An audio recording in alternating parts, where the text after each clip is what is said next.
Eh bien, bonjour à toutes et à tous, je vous retrouve pour une nouvelle vidéo dans laquelle nous allons parler de... Alors, pourquoi est-ce que vous voyez Windows 10 devant vos yeux? Je vais vous expliquer pourquoi. Vous l'avez probablement vu au titre de la vidéo, mais nous allons essayer de voir ce que donne l'outil de Q4OS, ou Q4OS comme vous préférez. Je préfère dire Q4, mais pour les besoins de la vidéo, je dirais Q4OS, pour que vous compreniez mieux. L'outil que l'on retrouve ici dans Download qui s'appelle Installer for Windows. Donc vous avez, il est écrit ici, The easiest way to put Q4OS alongside Windows. Just run the setup guide from within Windows and install Q4OS as easily as any other application. Windows 10, 8, 7 compatible. Donc là, vous avez un petit outil, Q4OS CentOS WinSetup.exe. Donc nous allons le télécharger immédiatement. Not now, take me to download. Donc non merci, je ne souhaite pas donner d'argent à Q4OS pour l'instant. Mais il n'est pas impossible que je le fasse par la suite, bien évidemment. Donc pendant que cet outil se télécharge, donc vous allez voir que c'est un outil donc déjà qui est proposé chez SourceForge visiblement, qui est donc un outil qui va vous permettre de vous faire un dual boot, de ce que j'ai cru comprendre, Q4OS Windows. Donc là j'ai choisi Windows 10 pour des raisons de simplicité, pour ne pas trop être emmerdé avec les mises à jour assez longuettes de l'OS. Là on est sur une 20H2 donc on ne devrait pas être trop emmerdé. Si l'on va dans afficher dans le dossier, extraire tout, extraire, donc je n'ai pas installé de 7-zip quoi que ce soit, je me suis vraiment pas emmerdé. Que l'on soit bien d'accord. Donc je ferme ça, et on a ça ici. Donc là on va faire exécuter quand même. Et on va lui demander de nous faire un dual boot. Donc on va voir à quoi l'outil se ressemble. Donc vous entendez le son bien évidemment, car je ne me suis même pas emmerdé à désactiver les sons de Windows, j'ai vraiment laissé tous les paramètres par défaut, histoire d'être tranquille. Je me suis même pas embêté à aller désinstaller les applications qui commencent à se rajouter ici, qui commencent à s'amonceler. Pourtant on est bien sur un Windows 10 Pro pour station de travail, donc vraiment la version de type SAP qui est la plus complète en ce qui concerne voilà, donc Windows 10 Pro pour les stations de travail, qui est bien la version de Windows 10 en SAP, donc les versions classiques, la plus chère. Donc une édition sur laquelle on ne devrait pas être emmerdé normalement. Donc là on ne parle pas d'entreprise mais on parle de pro. Donc là ça ressemble beaucoup à un outil que Ubuntu utilisait à l'époque. Donc taille d'installation, on va peut-être mettre 30 Go quand même. Environnement de bureau, vous avez le choix ici, Q4OS CentOS. Donc vous avez le choix entre rien du tout d'ailleurs. Q4OS CentOS ou Q4OS CentOS. Donc c'est langue français, nom d'utilisateur Lothaire, mot de passe, espace, espace. Accessibilité, que nous propose-t-il? Aucun. Donc j'ai choisi aucun. Donc on a peut-être des aides visuelles. C'est pas très clair ça d'ailleurs à ce sujet. Ils n'ont pas été très... Bon, à part braille ici, mais visibilité 1, 2, 3, je ne vois pas trop à quoi ça correspond. Et mobilité 1 et 2 non plus. Donc cliquez sur installer. Vous pouvez ne pas utiliser d'espace dans le mot de passe. Bon, on va mettre 1, 2, 3, 4. 1, 2, 3, 4. Voilà. Pour que vous compreniez bien que si jamais on a un problème de mot de passe par la suite, ça ne vienne pas de moi. Voilà, donc ça télécharge Q4OS et je vous reprends une fois que ce sera terminé.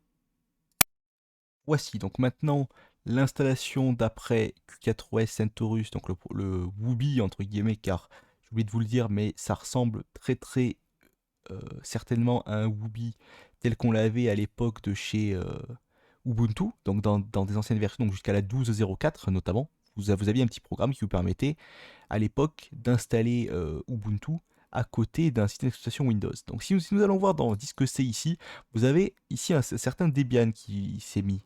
Donc un dossier Debian, donc avec un disque virtuel je suppose, donc root.disk et rootfake.disk, donc qui fait 25 Go pour celui-là et 4 Go pour l'autre. Si on additionne les deux, qu'on va ici, on a 31 Go à peu près, voilà, donc bon. Donc là vous avez les deux écritures différentes bien sûr, donc en octet et en bits, sachant qu'il y a une petite différence. Un octet 8 bits pour information, donc du coup ça fait pas tout à fait 10 lorsque l'on fait l'arrondi, bien évidemment. Voilà, donc si je vais vous montrer maintenant là au redémarrage ce qui se produit, donc nous allons voir maintenant un petit peu à quoi cela ressemble, mais je pense que Si c'est comme à l'époque de Ubuntu, nous allons nous retrouver sur un menu de démarrage assez classique. Voilà, donc loading Q4OS Operating System, loading init RAM disk, loading initializing system, boot chain load, first boot. Donc, et là, il démarre l'OS sur le disque dur virtuel. Et donc, il fait bien un disque virtuel et non pas, il va pas bricoler avec les partitions pour réduire la taille ou je sais pas quoi. Il, il vous fait vraiment un disque virtuel au sein de Windows, au sein même de Windows. Et c'est là que l'on se retrouve avec un kernel panique. Donc ça peut être assez intéressant de voir ce qui se passe à ce niveau-là également. Donc on devrait avoir un end quelque part, je pense, qui nous indique que l'on se retrouve avec un kernel panique. Je vous reprends une fois que j'aurai résolu le problème. Ce que l'on voit ici avec le htop, il semblerait toujours que nous soyons à 100% d'utilisation sur un des cœurs en ce qui concerne VirtualBox. Donc je peux quand même remarquer que c'est quand même assez impressionnant. On a le VirtualBox ici qui a planté. Pourtant, si l'on va dans la configuration ici, on peut voir que j'ai laissé tous les paramètres par défaut, excepté celui de la RAM ici. Ici, oui, que j'ai mis à 4 Go au lieu de 2. Mais ça m'étonnerait que le problème vienne de là, bien évidemment. Sinon, j'ai tout laissé identique à ce qui à la base ici. Concrètement, même la mémoire vidéo, elle est à 128 Mb de base si vous sélectionnez Windows 10 comme guest. Donc même les chipsets ici, je ne vais pas les modifier, j'ai laissé un seul cœur. Je me suis vraiment pas embêté avec cette VM là et il s'avère que ça ne fonctionne toujours pas. Je remarque quand même une certaine déception et je vous propose un petit reboot sous vos yeux pour voir si le problème peut être résolu ou pas, car ça fait quand même quelques minutes maintenant que ça tourne et que là du coup ça reboot tout seul sur Windows 10 maintenant. Va-t-il nous proposer dans le menu de boot, voilà, Q4OS Centaurus. Voilà, je me doutais bien qu'il allait nous le proposer à un moment ou à un autre. Voilà, donc il nous le propose ici. Mais concrètement, ah, là peut-être, ça a peut-être booté cette fois-ci. On n'a pas tout à fait la même, on n'a pas tout à fait la même chose que tout à l'heure. Ah là, ça boot. Parfait. Donc il y avait simplement besoin en fait d'un redémarrage. Donc visiblement sur VirtualBox, vous devez faire un double redémarrage. Chose que j'ai décidé de vous montrer quand même parce que c'est assez important. Mais alors non, je vais bien entrer le mot de passe. 1, 2, 3, 4. Ça ne fonctionne pas. Ah, on va être obligé de faire comme ça peut-être. Oui. D'accord. Bon. You may want to enlarge latest and widget size to improve readability. Configuration tool. Ça augmente un petit peu la résolution effectivement. Ah bah parfait. Il me le détecte tout seul. Bah tiens, appliquer. Ok. Donc je veux bien full feature desktop with web browser. Je veux bien installer environnement de bureau additionnel. Il en me propose plusieurs, mais K2 Plasma me convient. Qu'est-ce qu'il propose Trinity dans la liste? Oui, il propose Trinity, mais bon, K2 Plasma me convient.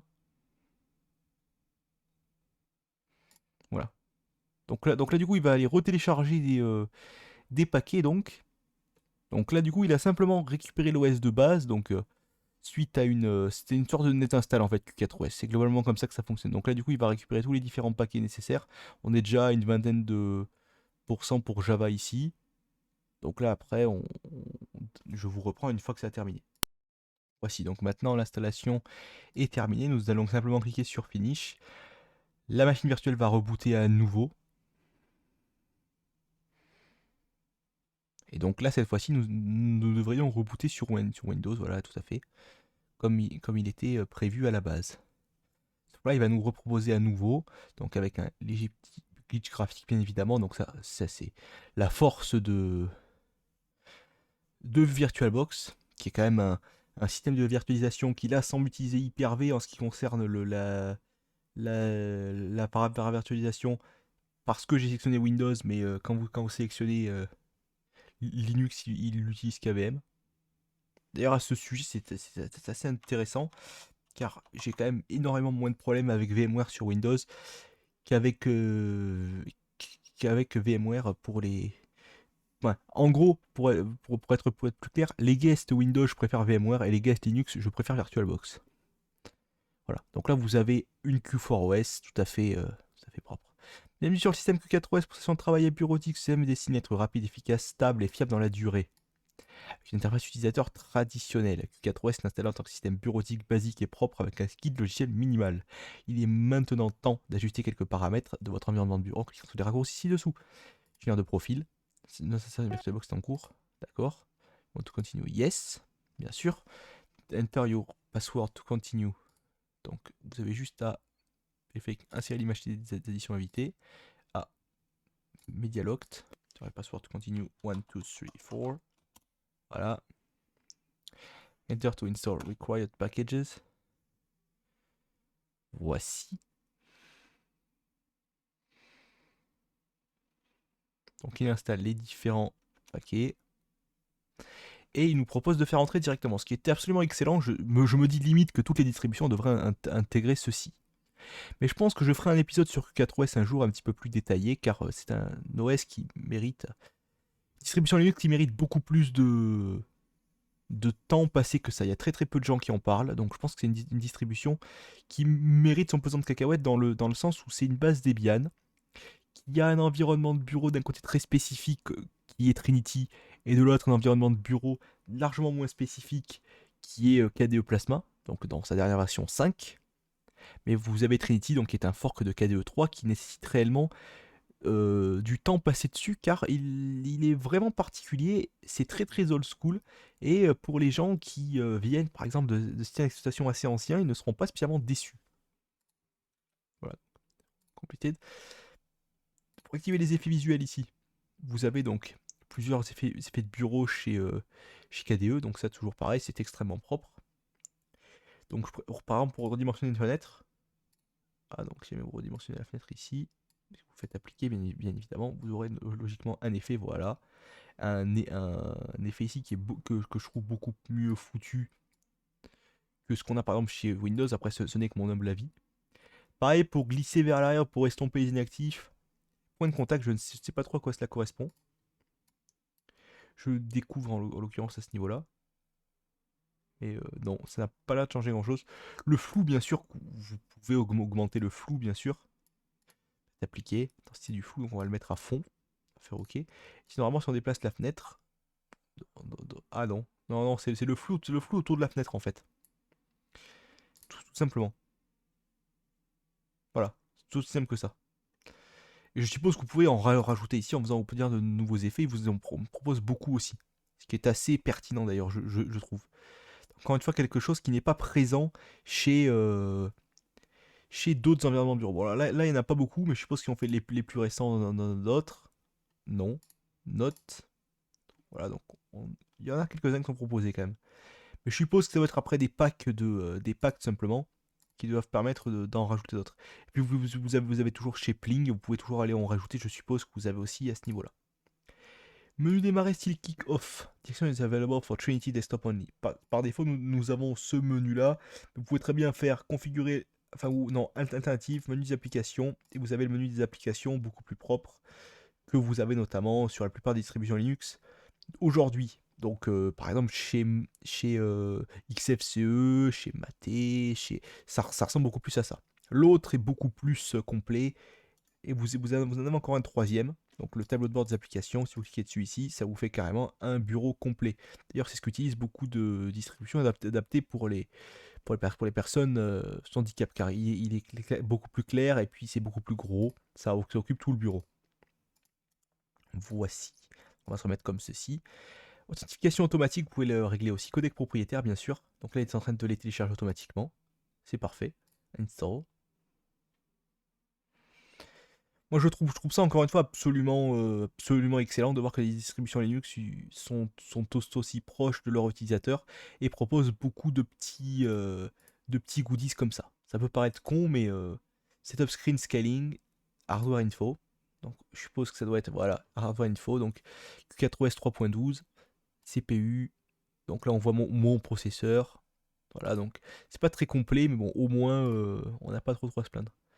Gestionnaire de profil, voilà, donc il nous propose de changer de profil, donc du coup de passer sur une autre éventuelle 4OS desktop, basique ou pure ici, avec KDE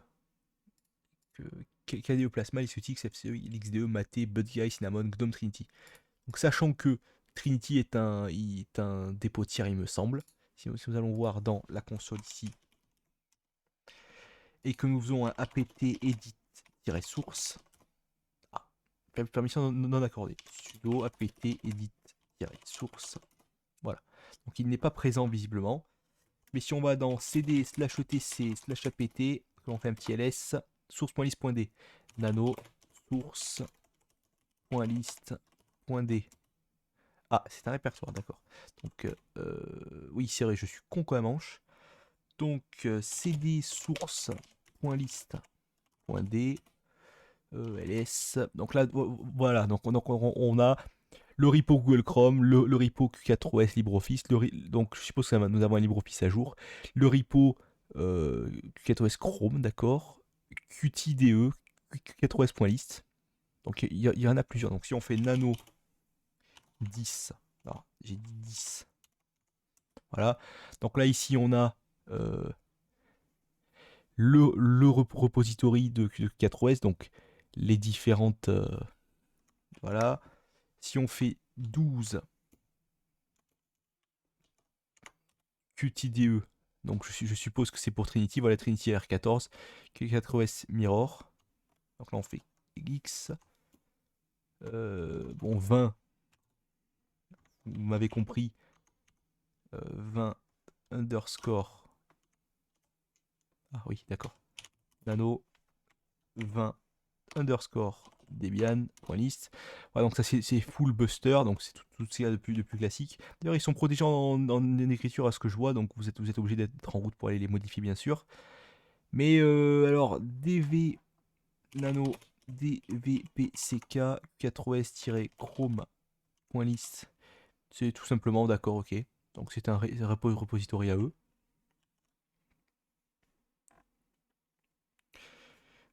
Si on va voir maintenant le nano Google Chrome.list, donc c'est bien les dépôts de chez Google, donc en .deb, tout ce qu'il y a de plus classique. D'ailleurs, si nous fermons la fenêtre ici et que nous allons voir maintenant la version de LibreOffice qui est proposée par défaut, juste pour vous montrer assez rapidement quand même, pour que vous voyez un petit peu à quoi ressemble la distribution. Je pense que je ferai un épisode plus complet sur cette distribution si jamais j'en ai de la demande. Là, on a un LibreOffice façon Debian, donc je ne comprends pas trop pourquoi est-ce qu'il y a un dépôt à part qui est proposé si ce n'est pas celui qui est utilisé par défaut. Ça, c'est encore une fois assez particulier. Donc on a dans la configuration, donc si la petite configuration du système, bien évidemment, je préfère toujours configurer en affichage des icônes comme ceci. Ça ressemble beaucoup plus à ce que fait Windows. Et ça, en tout cas sur les anciennes versions comme Windows 7 et Windows 8 aussi d'ailleurs, pour l'ancien panneau de config. Ça ressemble beaucoup aussi à ce que faisait Unity à l'époque et à ce que fait Cinnamon, à ce que fait Mate, à ce que fait LXDE, LXQT. Donc bon, je me dis que dans cette veine-là, c'est pas plus mal. Et donc là, si on va dans, il me semble, information système, donc il n'est pas là. Il ne semble pas être là. D'accord. Il doit être un petit peu plus loin, je pense. Donc graphisme, on a LibreOffice Draw, donc Ocular, donc pour la visionneuse de documents. Scanlight, qui me semble être un logiciel pour effectuer des scans. Voilà, tout à fait. Qui recherche un périphérique. Donc on a Google Chrome, dans une version, je suppose, tout à fait honorable. Google Chrome comme navigateur par défaut, d'accord. Aide à propos de Google Chrome. Version 87, voilà, enfin, aucun souci à ce niveau-là. Si on va voir ici, sur le new tab Chromium que j'ai ici, donc, simplement parce que j'ai deux VM ouvertes en fait. Donc si on ferme une ici, voilà, peut-être plus clair pour vous. Donc si je relance ici un navigateur Chromium, si ça veut bien sûr. Ah, ça ne veut pas. D'accord. Ok, bon. On va pas perdre notre temps plus longtemps. Mais Conqueror, messagerie Thunderbird, donc la version 78 je suppose. Jeu de cartes, d'accord, un petit solitaire, Clémentine. Excellent logiciel pour la musique, K3B pour la gravure de documents et VLC pour lire les vidéos. Je trouve que c'est une excellente suite qui est proposée par défaut. C'est assez léger, il n'y a pas trop de trucs. Donc là vous avez bien évidemment Dolphin et le centre d'information que je voulais vous montrer tout à l'heure qui est là. Donc Debian GNU Linux 10, KDE Plasma 5.14.5, KDE Framework 5.54 et Qt 5.11, sachant qu'on a Qt 5.15 il me semble. Voilà. Donc on a après quelque chose d'assez clair, d'assez net et d'assez précis. Indicateur, donc vous avez l'indexeur de fichier qui n'est pas activé par défaut, mais vous avez tout ce qui est clair au niveau de la RAM et tout. Voilà, donc il vous indique très très clairement ce que vous avez dans votre machine, ce qui est un système profiler qui est assez complet. Si nous allons voir maintenant le Q4OS Software Center, donc quelque chose encore une fois qui est propre à Q4OS. Là voilà, donc LibreOffice, donc dans une version peut-être un petit peu plus complète, bien évidemment. Donc is already installed, do you want to install? Alors non, il ne le propose pas. Donc si on fait installer l'application, on lui dit de désinstaller.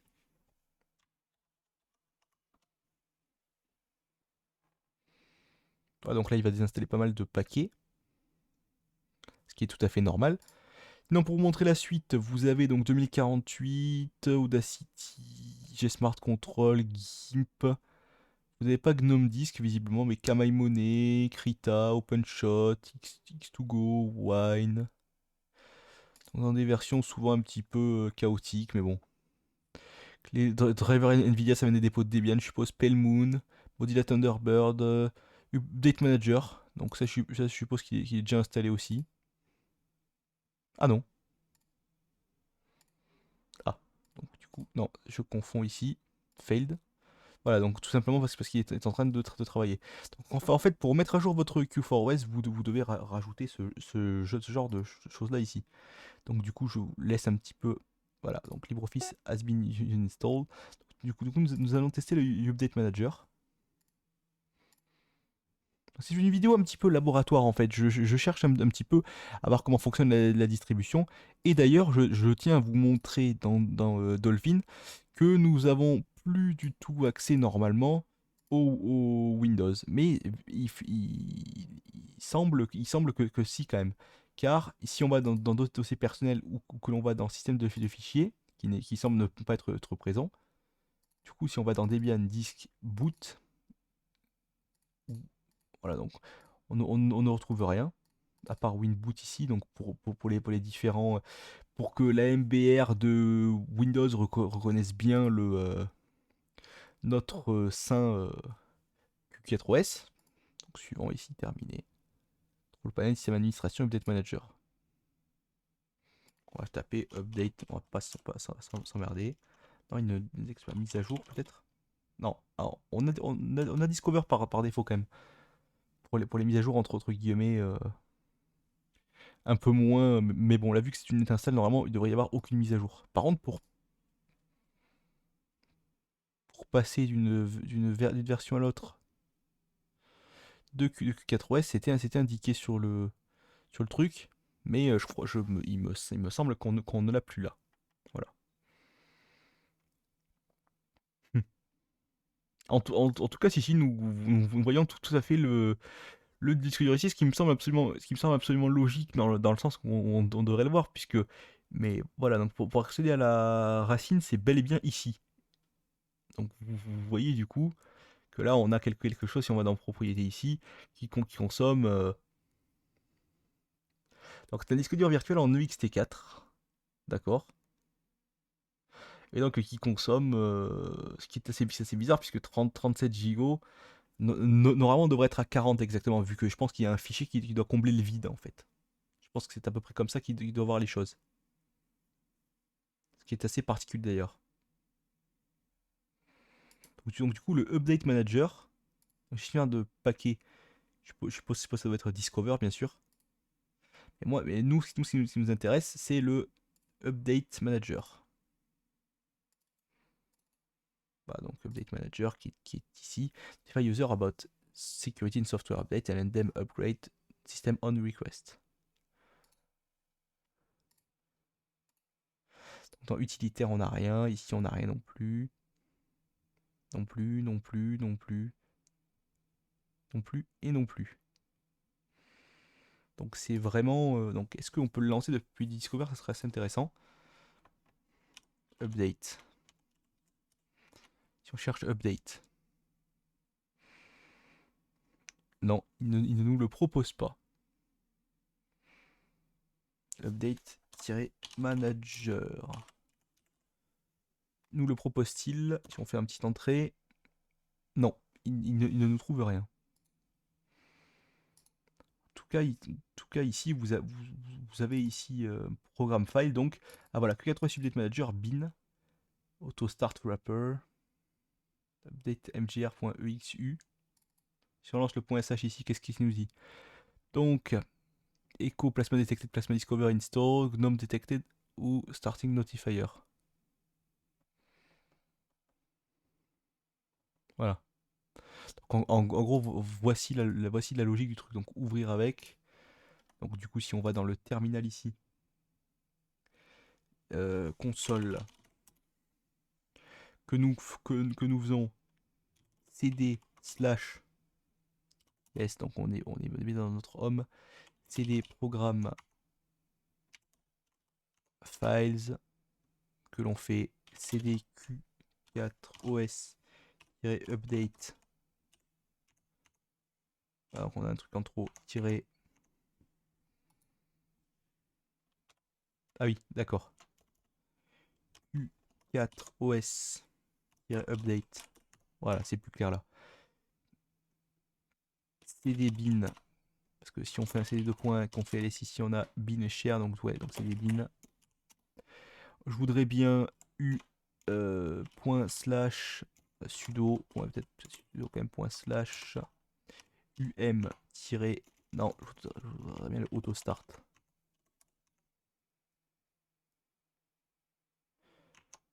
Auto start underscore wrapper point sh. Commande introuvable.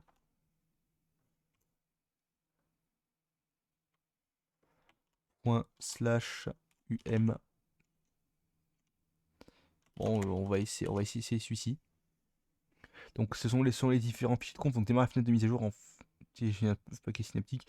Démarre la fenêtre de mise à jour en mode réduit. Donc, du coup, si on lance ces trucs-là, mise à jour du système démarre. Donc il n'y a aucune mise à jour ici qui semble être présente. Le système terminé sans erreur. La question que je me pose, c'est comment se comporte-t-il avec une ancienne version de Q4OS. Donc ça, ce sera peut-être l'objectif d'une prochaine vidéo sur laquelle je parlerai de ça. Sur ce, je vous dis salut à tous et à la prochaine. Ça veut bien s'arrêter, bien sûr, ça ne saurait tarder.